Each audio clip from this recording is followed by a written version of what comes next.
Hey everybody, this is Caitlin here, and today it is a Film Friday once again, the day in the week where I devote a video to talk about a film that I've seen recently in the cinema, or maybe that I've kind of rewatched recently, and I feel like I want to talk about it.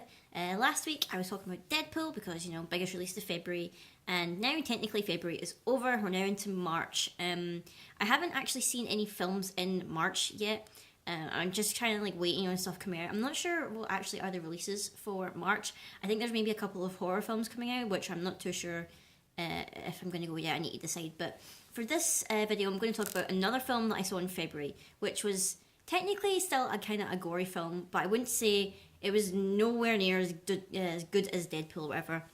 If you've read the title of the video already, you know what it is. It's Pride and Prejudice and Zombies. Now, when I first saw the poster for this, it was a huge poster which was hanging up in the cinema. It was like just as you come down the escalators to reach the ticket floor or whatever, like the bottom floor. It was a huge poster right at the above, and it was like Pride, Prejudice and Zombies, and it was like picture of like the whole main cast or whatever, looking totally ridiculous, I think it's like Yahtzee Croshaw who said that thing where it's like when someone adds zombies to a thing, that's them putting their hands up and saying we ran out of ideas. Like I feel like nowadays when you purposely add something to zombies which really didn't need zombies in the first place to like tell a story, it's just like you really did run out of ideas or whatever. So I didn't really have high hopes going into this film.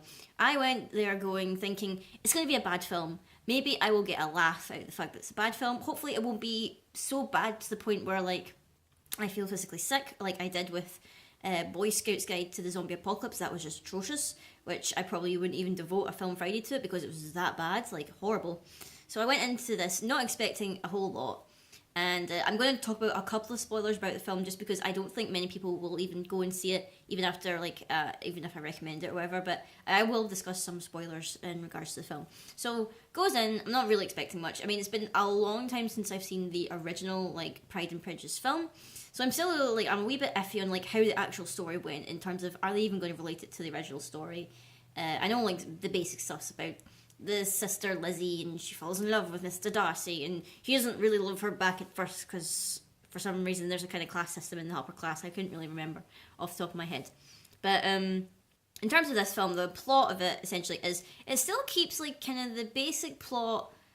Kind of, it's like they've integrated the idea of a zombie apocalypse into Pride and Prejudice as if this is what the story was intended to be like. So it's not as if they are still running the normal Pride and Prejudice and then suddenly zombies. No, zombies are like part of the plot. So like they've changed it. So like they've gone to a wee bit of effort where they've tried to make it as believable as possible that a zombie outbreak could happen in the setting of Pride and Prejudice. So like it's kind of like summarized at the start of it where the Black Plague came to like United Kingdom or whatever, and it created a zombie apocalypse essentially. Zombies, the dead rose from the earth, they were fighting back. The only people who really survived were like the aristocrats who hold themselves away in their mansions. They walled themselves up. They built like the walls from like Attack on Titan. They walled off London. Essentially London is the place from Attack on Titan because they've built like a great wall around London to keep themselves safe. And there's like an inner wall and like an outer wall, and like all the aristocrats are still alive because they've got their big mansions and their guns and all that. Are there guns? I'm pretty sure there are guns. No, wait, there's no guns. Never mind. They have like their swords and stuff. So like they're all safe, and they're like trying to keep the zombies out of like they're in like the outlands or whatever. All the poor people are the zombies. And like it kind of starts, the way it starts off was it kind of like that whole explanation is shown in like a sort of like a paper puppet theatre, which I think was pretty cool because it quickly explained why this is happening. So, like it didn't like take so long to hammer in the point. Here's why they're zombies. It's literally, I think it's maybe 2 minutes long, which is a decent enough explanation as to why we're having zombies in Pride and Prejudice.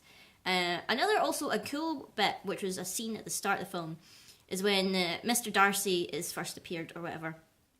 And I can't remember like originally all the stuff about Mr. Darcy or whatever, but it was cool because there was like a scene where like they're having like the wee aristocrats in this mansion, they're having like a poker party, and they're like, Colonel Darcy, because he's like a colonel or whatever in this universe. I can't remember if he's a colonel in the original, but he comes in and he's like, oh, I'm here to inspect whether you've got any zombies. And like the woman's like, oh, why would we have any zombies here? We wouldn't hide any and we would know if there was a zombie here.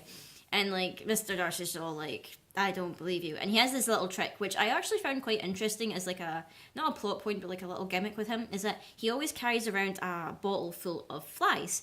And I was thinking, why is he doing that? Because when he opens it up and he tips them out, and he watches them like flying around, and like the woman's like, "Oh, why did you bring flies? This is disgusting." And he's like, "I'm waiting for them to stop." And it's just like, well, why are you waiting for them to stop? And the point is that the flies will land on a person who has dead skin, so they will land on a zombie. What happens in this universe, or at least this universe's explanation, is that if you're bitten, you don't automatically turn into a zombie. Like, your body begins to decay and die, but your mind is still there. It's not until you take like the first bite of human brains that you become the rabid state. So basically, this dude was just sitting there still playing poker or whatever. The flies were landing on him, and you know, he's totally dead. And Darcy like brutally murders him when like he like kind of lifts his head, and you can see like his scarf's kind of like fell away or something, and he's got a massive bite wound, which I don't know how you didn't notice that when like you first walked in. But so like Darcy brutally kills him and whatever, and he's like, "Oh, you need to up your security and blah blah blah." I thought that was a pretty cool scene because like it set the tone for this film. It's like there's gonna be, you know, a couple of like new additions or whatever to the plot. There's going to be a lot of blood and gore. Like, I'm surprised at how much gore there actually was in this. It was quite gory. And, you know, we're going to, like, take some characters, like, out of character. Like, you know, for the sake of this film. Which I understood because, you know, it's not... it's going into, you know, it's not going to be a great film.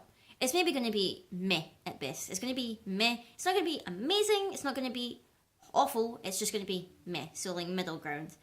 Like, after that, blah, blah, blah, we go out and see... We meet, like, the sisters together. They're like, there's also a weird thing in this. It's like the class system between the aristocrats is like there's a load of like aristocrats who trained in martial arts in like Japan, and then there's a load who trained in China. And apparently if you're trained in Japan, you're like you're more regarded than if you trained in China, because the Lizzie and all her sisters in that trained in China.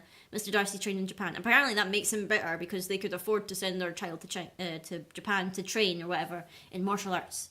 And everyone looks down on the people that learn from China or whatever. I don't know why that's like a thing.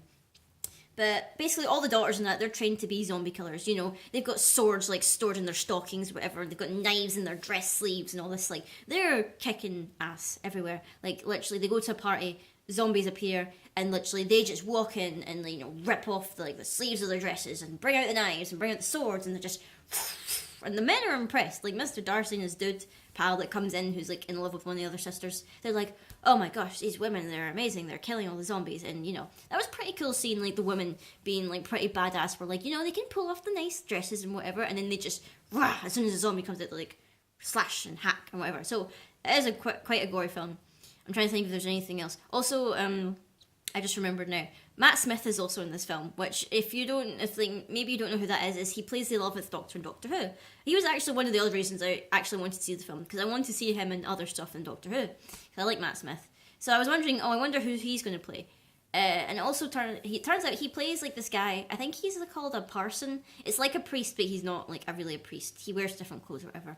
He comes along, he's like the cousin to all the sisters, and he's like, "I want to marry you." And then like the sister he points to is like, "Oh, I'm actually already taken for." And he's like, "Really? No take backs or whatever? Are you sure about that?" And she's like, "Yeah, I'm taken." And then like the mother is just like, "But Lizzie is equally as lovely." And like clearly he's just like, "Really? Are you equally as lovely?" Like, he literally, that's not first choice, and she's just sat there like, "No, I'm secretly pining for Darcy, and no, I don't want to marry you." And like, I found Matt Smith quite funny because he's like overtly camp with the character, which I love because of the setting or whatever. I also love another thing was that there's quite a few instances where you can tell like they went off script or whatever, or maybe it was planned or whatever, but it clearly wasn't in the original Pride and Prejudice. There's a bit where like Matt Smith is proposing to Lizzie. He's in the kitchen. He's down on one knee with a ring or whatever, saying, "Will you marry me?" And Lizzie's like, "No, I'm not gonna." And her mum is listening on the other side of the door, and like she's hissing them, Lizzie, you agreed to marry him. And she's just like rolling her eyes like she's a stroppy teen, like, "No, Mum, I'm not gonna marry him." And she like storms off, and you can hear them arguing in the hallway. And then at one point, it's like your mum like screams out, "You get in there and you marry that man." And then Lizzie, you can literally hear her scream, "Piss off, mother." And it's like in the most English accent I've ever heard.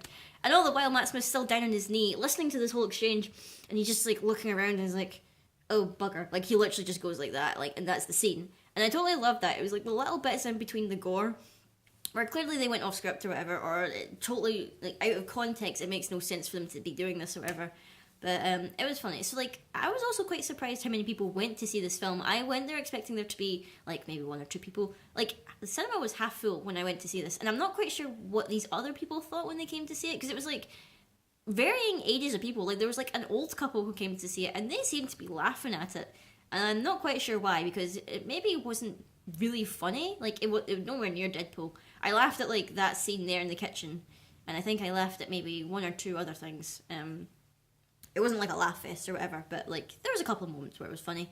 I'm trying to think of what else to say about this film. I mean, the costumes and the settings were great. It looked pretty good. I think it was authentic. I mean, when I think about it, I feel like someone had all these assets to like lovely mansions and period clothing and carriages and whatever, and they were like, what are we going to do with this stuff? And then somebody just thought, let's remake Pride and Prejudice and put zombies in it.